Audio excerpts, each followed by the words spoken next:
खुलुमबाय। दिनै आं दोंसे खन्थाइ लाबोदों। खन्थाइनि मुङा जाबाय गोसोखांदो आं दिनै।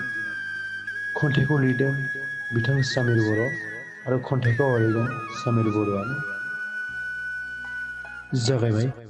गोसोखांदों आं दिनै बै समनि उन्दै समाव बिमानि गोरबोआव उन्दुनाय समखौ आरो मिथिंगानि बिखायाव हाद्रि बालाजों गेलेनायखौ। मानोबा बै समखौ गोसोखांना गोसोआ गाखांदों। मानो जेब्ला उन्दै समाव सममोन अब्ला आंनि जिउआ बेसे गोजोन जिउमोन। नाथाय दिनै देरनायनि उनाव मानोबा आंनि बे जिउ दुखुथिया लामाजों सौसिनो गोनां जाबाय। आय' बेसे गोजोनमोन बै गारबोनाय उन्दै समा। गोसोखाङोब्लाथ' मेगनाव बोहैयो आयै, मेगनाव बोहैयो मोदै। भिडिअखौ मोजां मोनदोंब्ला लाइक, शेयार आरो कमेन्ट खालामदो। लोगोसे जोंनि जावलिया सिमां इउटुब चेनेलखौ साबस्क्राइब खालामदो।